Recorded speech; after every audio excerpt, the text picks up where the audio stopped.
Hi everybody, I'm Creative Katie Karen Burchill, and in today's video, we're going to talk about mixed media substrates. What's a substrate, you ask? Well, simply put, a substrate is simply what you are doing the mixed media art on. It's the base. It's the surface that we are going to create on. Now, there are many substrates that you can do mixed media art on. And I've categorized them into 5 different groups for the purpose of this video. There is no one right one. It depends on what kind of mixed media art you're doing and the intended purpose of the creation of the art, what you want to do with it when it's done. Each substrate has its own pros and cons, and I'm going to share those with you in this video. I'm going to give you examples of each of the substrates and share with you my experiences. So let's get started.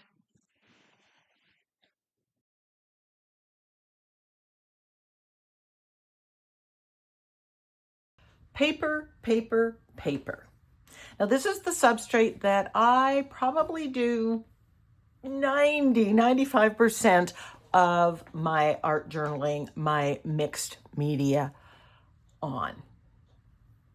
Now, the reason that I use this are many. One, it's the easiest for me to source. Whether I'm buying a purchased journal, mixed media journal, or whether I'm using something from the dollar store, Dollar Tree, Michael's, or even stuff from my recycling bin. So the price point and accessibility easily top the list of the reasons why. Now, because it's inexpensive, it is also not precious. It isn't so valuable that I'm actually freezing up my creativity.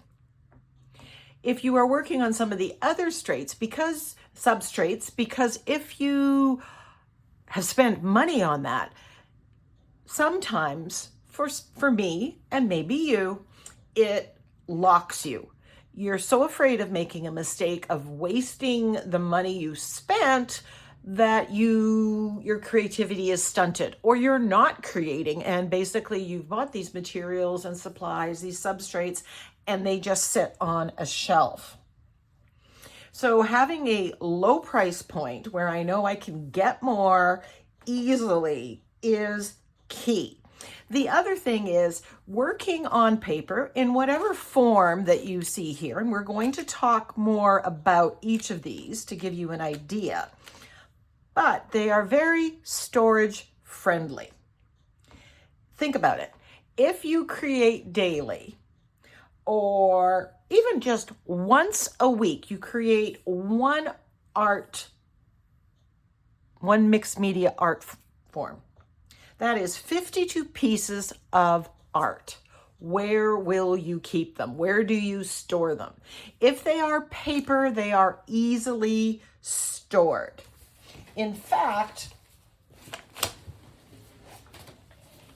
right here, these are 2 of my art journals that are full. That is 60 pages, 60 pieces of art.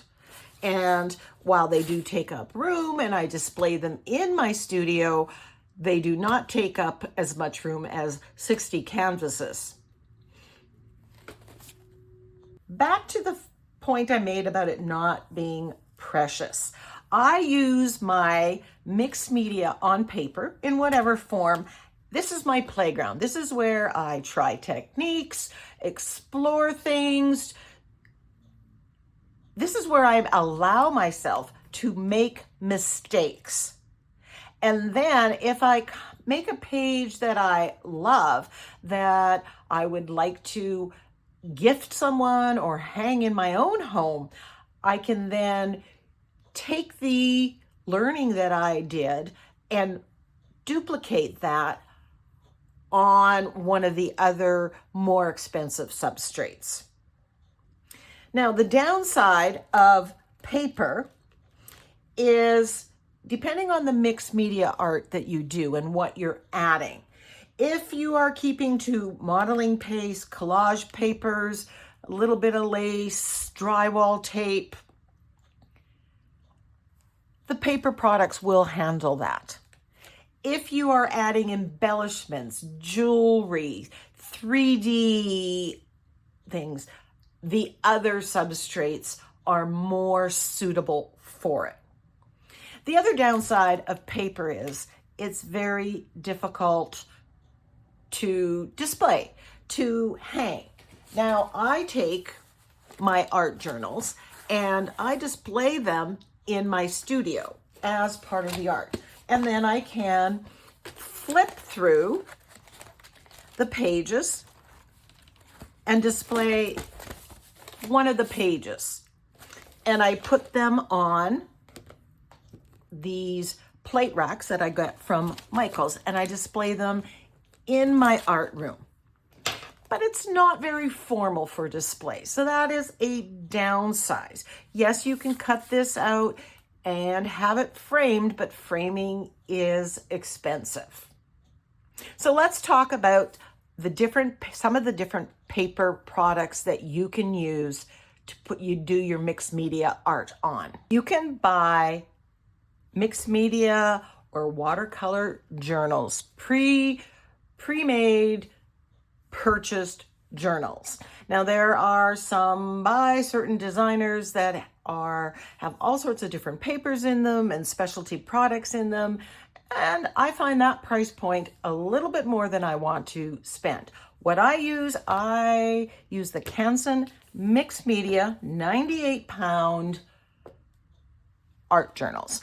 I can easily get these at Walmart, I can get them on Amazon, and I can get them at Michael's. In fact, I typically wait. They do once or twice a year. Michael's has their buy one, get one sale, and that's when I stock up on them. I like them because they are mixed media paper, which means they are going to take a lot of what I throw at it easily. It's not going to pill, it's not going to fall apart. It will handle that. I typically work on the 7x10 or 9x12. Now, these are coiled. How I do it is I take it off the coil, and I'll link the video where I show that. And then that allows me to take one sheet at a time and work flat, which is the easiest way to work. If you are trying to do it in a book that opens, you're going to get some of your paint and medium on here, or I always do. It's a little bit difficult to work with the coil. It's just, I find it easier to take it off the coil and work flat. And then once I have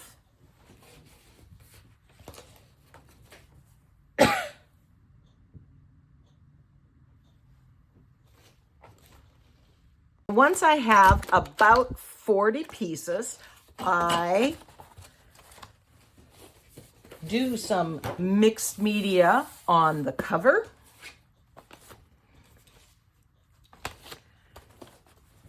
And put it back on the coil. And that's included in that video as well. So I called my Canson Mixed Media journals kind of my formal journals.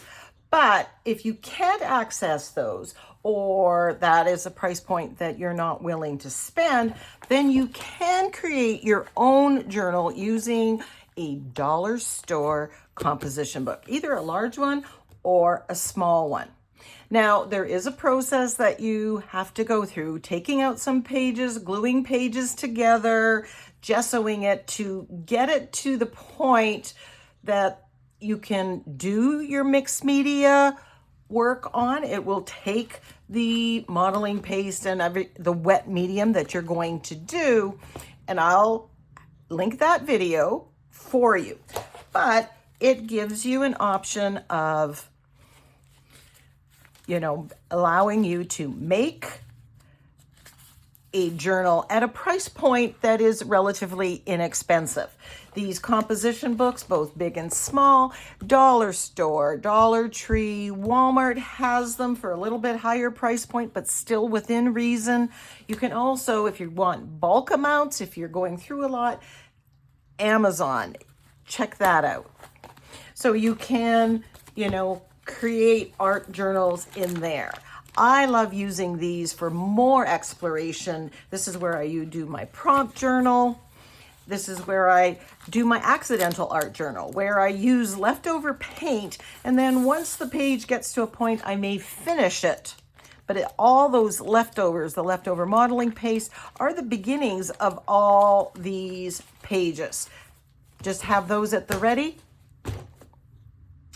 and create. You can also save things from the recycling bin, pick up something at the thrift store, go to your bookshelf and see, because you can repurpose books and turn them into art journals. Now, again, there is a process where you have to take out some papers, maybe gesso papers, to get it ready to be an art journal and take what your mixed media art is going to do. This was an inspirational journal that I got at the thrift store. I paid $3 for it, prepared it, love it. Here's another one that I took off the shelf, saved from the recycling bin, took out some pages, gessoed it, and it's a nice little mini journal.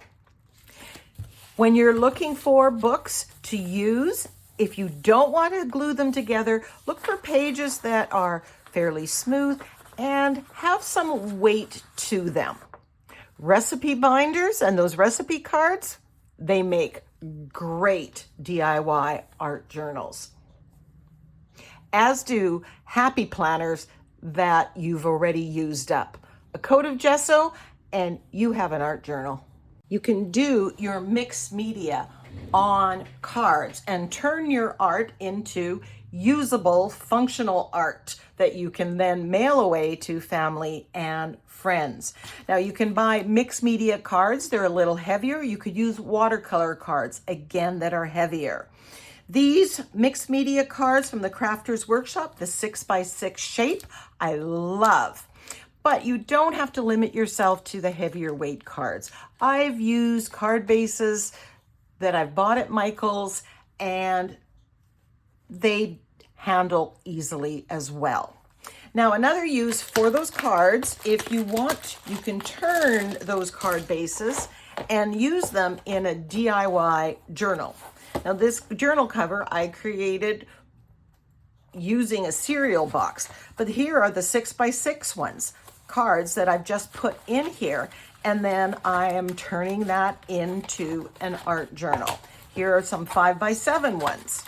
Again, whether they're watercolor or mixed media, you can also take, remember my Canson mixed media art journals? There are 60 pages in the ones that I get.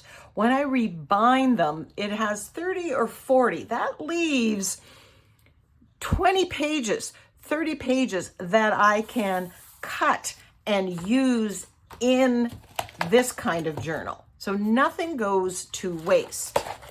You can also take that excess mixed media paper and make your own tags, or inexpensively source shipping tags of various sizes that you can do your mixed media art on. Got some cards, or buy some cards from Dollar Tree. They make great substrates to doing art, your mixed media art on. These are mini art journals that I created, and they were created on trifold junk mail. This one came from Home Depot. I think it had paint samples in it. and a coat of gesso, and I'm using it for my Faces art journal.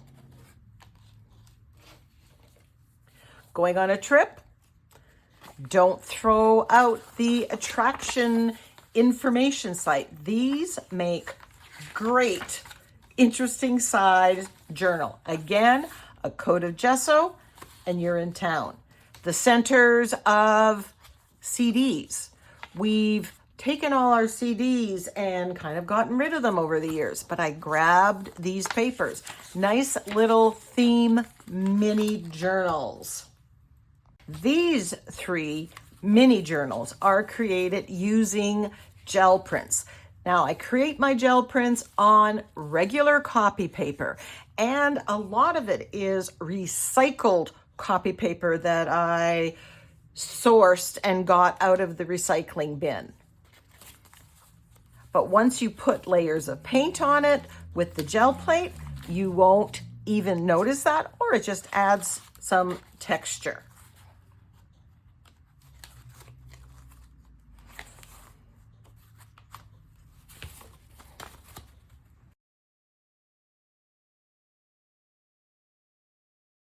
So the next substrate I'm going to talk about are canvas boards or canvas panels.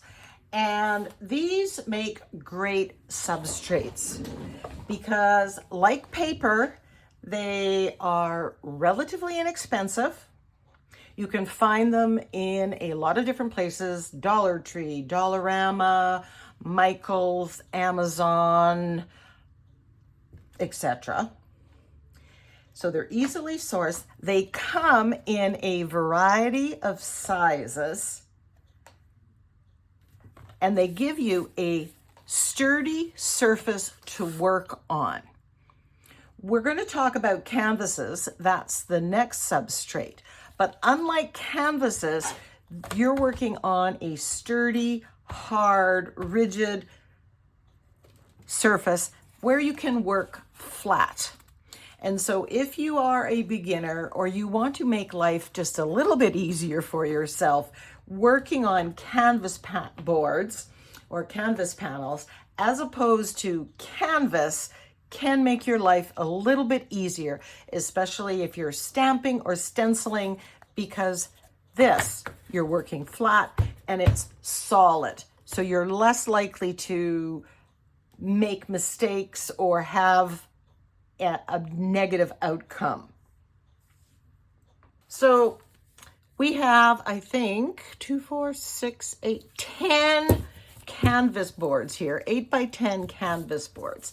And it is approximately 1 and 1.5 inch thick. Once they have mixed media on them, they're going to be a little bit thicker, but these can be easily stored in a box quite safely once they're, if they're sealed, they're varnished or whatever, to display in your house. What I do is if I create on here, this may be seasonal art or art that I'm rotating. So I'm not displaying all of them all of the time. And so then they can be easily stored in a box, in a closet somewhere. So you get a variety of sizes. Now, we talked about paper being a great place to experiment, but displaying what you create on paper is somewhat limiting. When you work on the canvas boards, you can just lean this on a ledge. You can also display it on different plate racks that you can easily source, again, at Dollar Tree. But they can also be framed.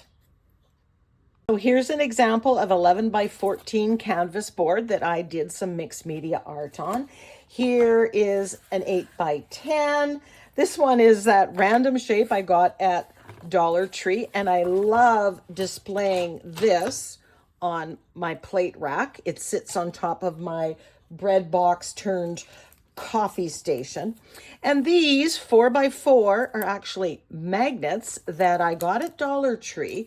no longer available at Dollar Tree, but I did find them in Amazon. And if you buy bulk, it's a great price point. So if you want to create mixed media magnets to give as gifts and stocking stuffers, check that out. These may look like canvas boards, but these are actually mixed media boards that the Crafters Workshop makes. They make different ones for signs. They make a 12 by 12 and a 6 by 6. I love this shape. So here are a couple of the 6 by 6s that, again, I can just lean on a ledge or display on one of my simple plate racks. These I have cut to the specific size that I may need. So I will use an X-Acto knife and just cut and then sand the edges. And that's what I did here to make this board that I inlaid in this easel. And then I can swap out these for seasonal art or just other art. So again, these are mixed media boards that you can get at the Crafters Workshop. So both of these pieces of art were created on this 11 by 14 canvas board that I got from Artist Loft. And as you can see, both of them are framed. These are frames that I bought off the shelf that easily fit the 11 by 14. Now, here's the thing. Not every frame will work. And I don't even know the formula or what to tell you to look for. It's a bit of a trial and error to find the frames that work. What you need to do is take out the glass and then put the canvas board inside.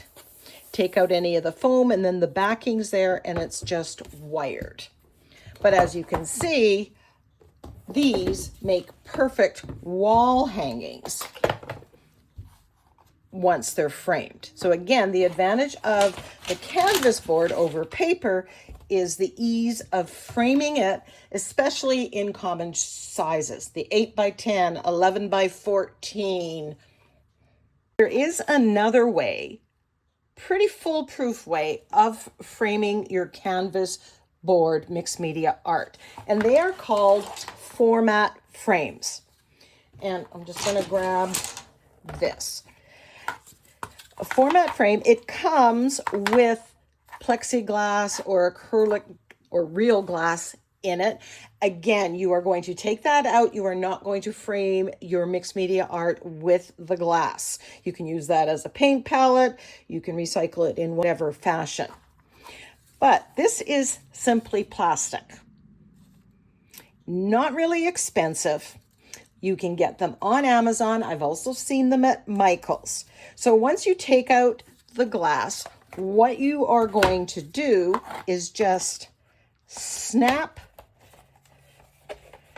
the canvas board, the finished art, on. And as you can see, it has a hanger right in it.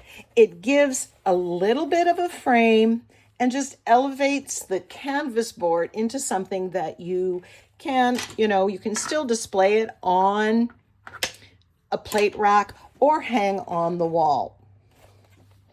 So again, the canvas board, here's the larger format frame. You just snap it in and then you can hang it on the wall. And it gives it a little bit of a profile and again, elevates it. If you're loving the tulips, this is a digital kit that I have available for sale at Ninny's Napkins. Everything you need to know to recreate this and have this hanging in your house or gift to a friend is in that kit. So I'll put the link, you go check it out.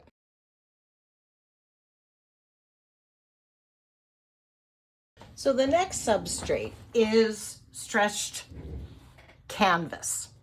And the price point here can vary greatly. You can get some fairly inexpensive. Typically those are the thinner ones. You can get them at Dollar Tree, Dollarama, that kind of thing, Walmart, or at Michael's. This one is called gallery wrapped, and it's thicker and typically looks better hanging on the wall. I don't worry so much about that. You can get frames that you can put canvases in. They are expensive. I have purchased a couple, and I will either rotate my art through there, or I use that for only very special projects. If I'm gifting somebody, if it's a commission piece, that kind of thing. But typically these are reserved for the better art. So I'll do my experimentation on the paper. But these, especially the thicker gallery ones, because the price point is higher, I'm saving for more special art, if that makes sense.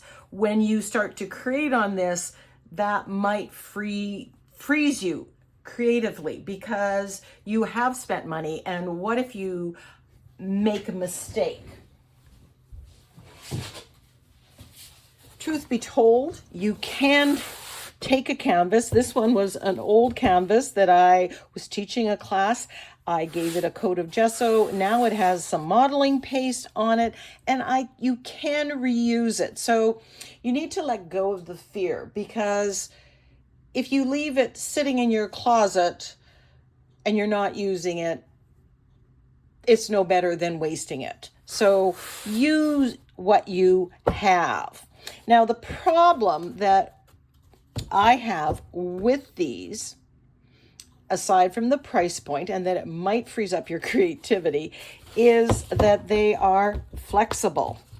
So when you are putting on modeling paste and if you want it to be perfect, that's at risk. If you're stamping or stenciling, that is at risk. Now, there are workarounds that you can do, but that is typically more work. So if you are a beginner, or if you are someone who just freezes up creatively, if you're spending more money, then use the canvas boards or the next substrate that's going to minimize some of that. Make it easy for you to create. These are 10 by 20. I love this size. And you can get those at Michael's, usually in packs of 5 or 6, depending. And so you have your mixed media art. This was all a bunch of collage. Here we have modeling paste and stamping and stenciling. So despite it being a movable surface, you can do art on that. If this is what you can source, then you can do that.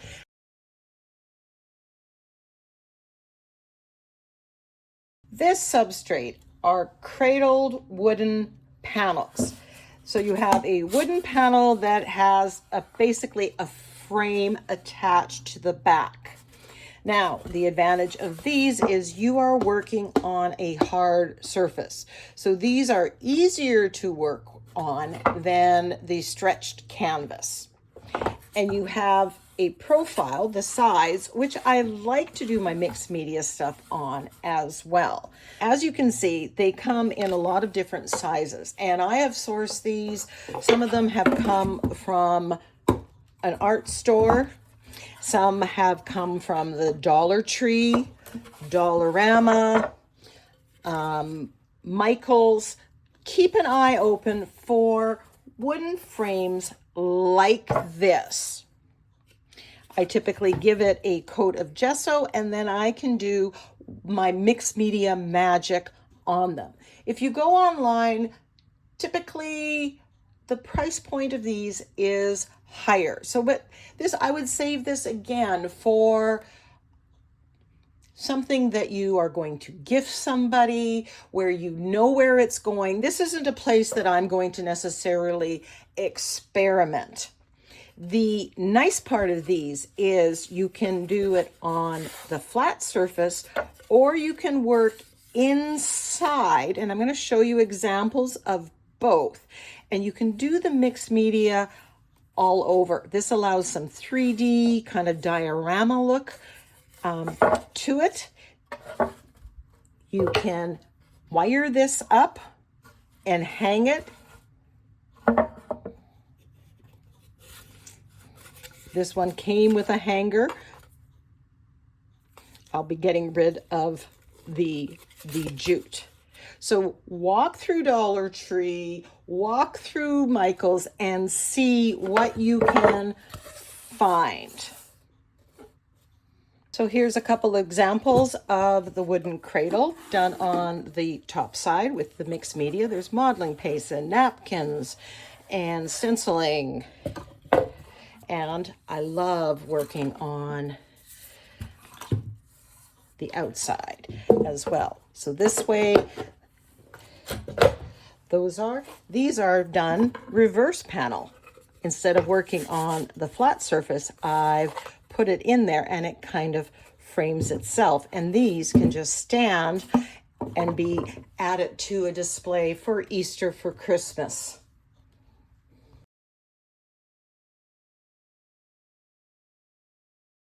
What's the fifth category? Well, it's other. Because truth be told, you can do mixed media art. Use your mixed media art journaling supplies on pretty much any surface. You can put it onto metal buckets that you get at the dollar store, big or small. You can do it on wooden surfaces. These are 4-inch rounds, 4-inch square. You can source now at Dollar Tree 12-inch wood rounds, or take one that they have already on and a coat of gesso, and you go to town. These make great coasters, Christmas tree ornaments. You can make ornaments out of these wood slice for Christmas or another occasion. Wooden door hangers, clipboards, wooden clipboards that you get at the dollar store. Journal, do journal covers, front and back. You just need to not only think outside the box, but you can do mixed media on the box. So pretty much anything goes.